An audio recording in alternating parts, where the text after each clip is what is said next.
Chapter 31. The passing away in Baba's presence of 1. Sannyasi Vidyanand, 2.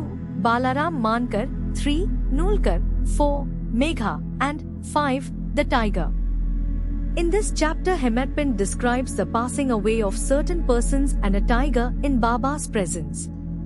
Preliminary. The last wish or thought that a man has at the hour of death determines his future course. Sri Krishna has said in Gita 8-5-6 that he who remembers me in his last moments comes verily to me, and he that meditates otherwise at that time goes to what he looks for. We cannot be certain that we can entertain a particular good thought at our last moment, for, more often than not, we are more likely to be frightened and terrified by many causes. Hence, constant practice is necessary for enabling us to fix our mind on any desired good thought at any or the last moment. All saints, therefore, recommended us to always remember God and chant His name always, so that we may not be puzzled when the time for departure comes. The devotees on their part surrender themselves completely to the saints, fully believing that the all-knowing saints would guide and help them in their last moments. A few such cases will be noted here. 1. Vidyanand. A Madrasi sannyasi named Vidyanand started on a pilgrimage to Mansasarovar. En route, hearing Baba's fame, he halted at Shirdi. There he met one Somdevaji Swami of Hardwar and inquired of him about the particulars of the Mansasarovar trip. The Swami told him that the Sarovar was 500 miles above the Gangotri and described to him the difficulties of the journey, with plenty of snow and the change of dial ECT every 50 cos and the suspicious nature of the people of Bhutan who give a lot of trouble to the pilgrims on the way. Hearing this, the sannyasi was dejected and cancelled the trip. Then when he went to Baba and prostrated himself before him, Baba got enraged and said, "Drive out this useless sannyasi, his company is of no use." The sannyasi did not know Baba's nature.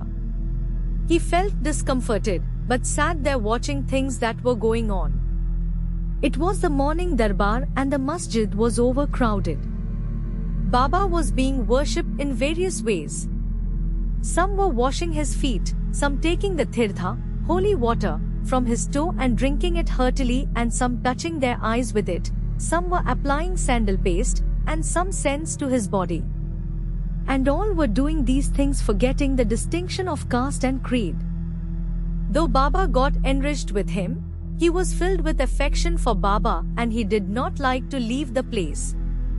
He stayed in Shirdi for 2 days when he got a letter from Madras stating that his mother was very ill. He felt very dejected and wanted to be by his mother's side, but he could not leave without Baba's permission.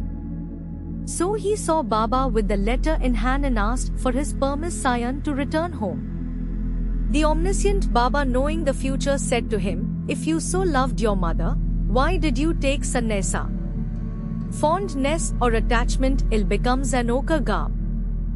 Go and sit quiet at your lodging, wait with patience for a few days.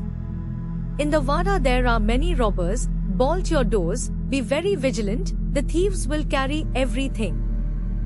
Wealth and prosperity are transient and the body is subject to decay and death. Knowing this, do your duty, leaving all attachment to the things of this world and next. He who does this and surrenders himself to the feet of Hari, Lord, will get free from all troubles and attain bliss.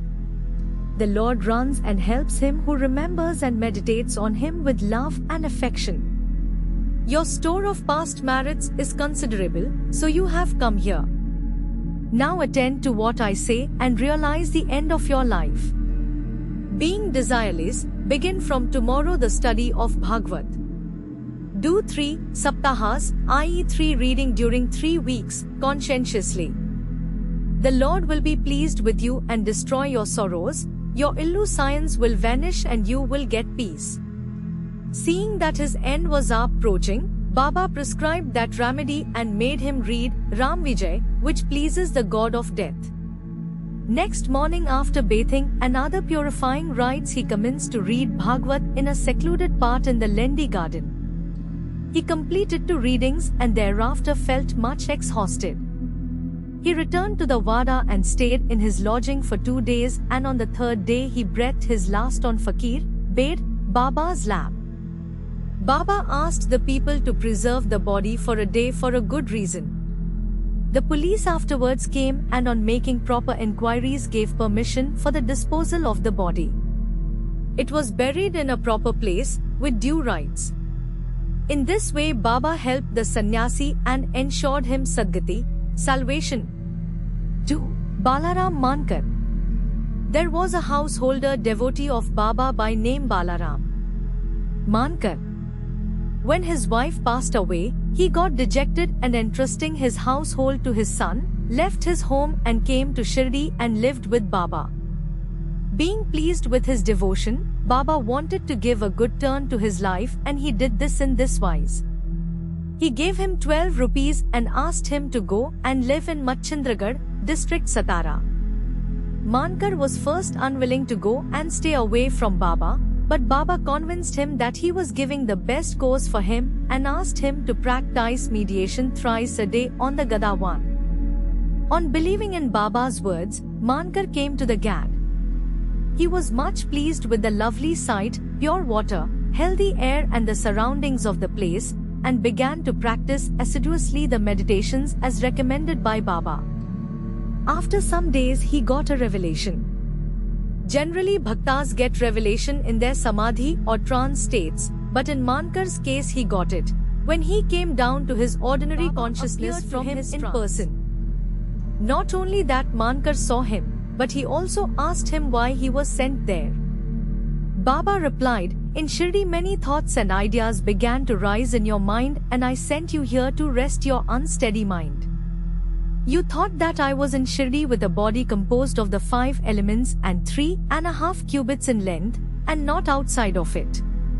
Now you see and determine for yourself whether the person you see here now is the same you saw at Shirdi. It is for this reason that I sent you here." Then after the period was over, Mankar left the Gada and proceeded to his native place Bandra. He wanted to travel by rail from Pune to Dadar, but when he went to the booking office to get a ticket, he found it very much crowded. He could not get his ticket soon, when a villager with a langoti, piece of cloth, on his waist and kambali on his shoulder turned up and said, "Where are you going?" "To Dadar," replied Mankar. Then he said, "Please take this Dadar ticket of mine, as I have some urgent business here. I have cancelled my Dadar trip."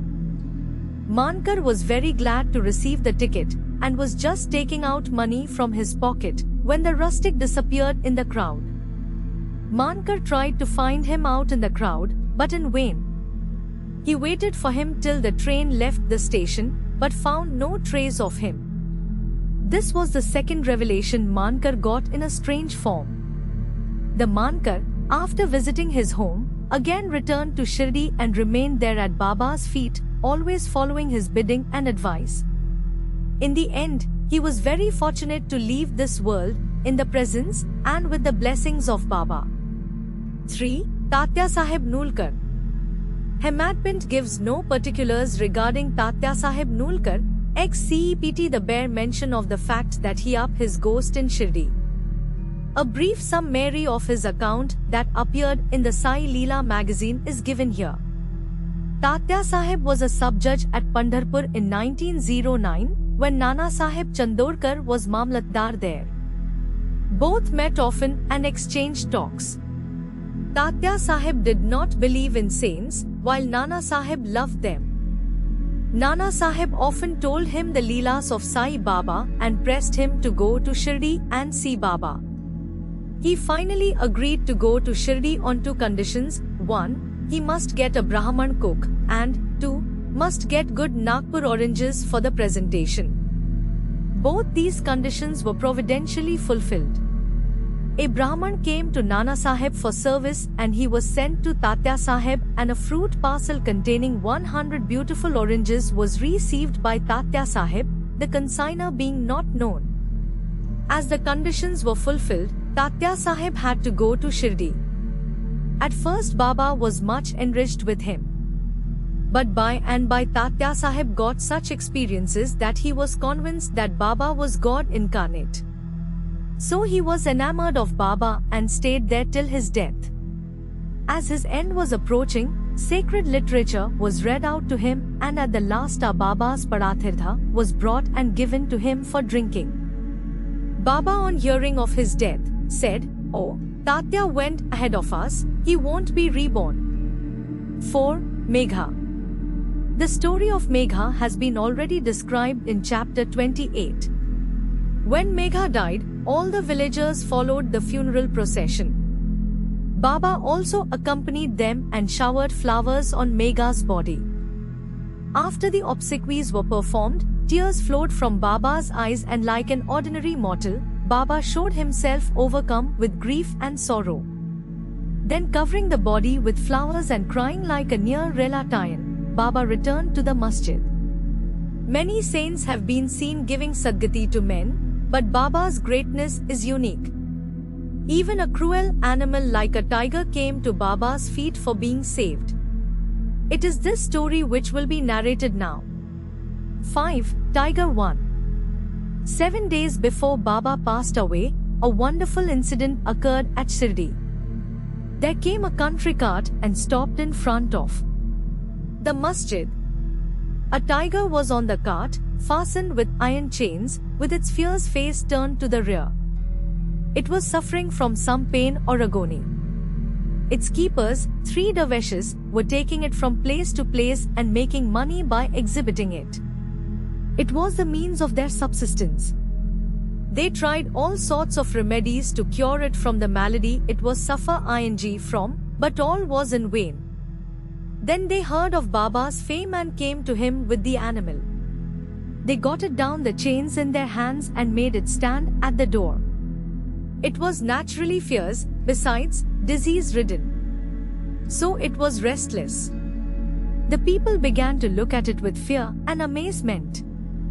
The dervishes went in, told Baba everything about the animal, and with his consent, brought it before him. As it approached the steps, it was taken aback on account of the luster of Baba and hung its head down. When both saw each other, it got on the step and looked at Baba with affection. Immediately it moved the tuft of its tail and dashed it thrice against the ground and then fell down senseless.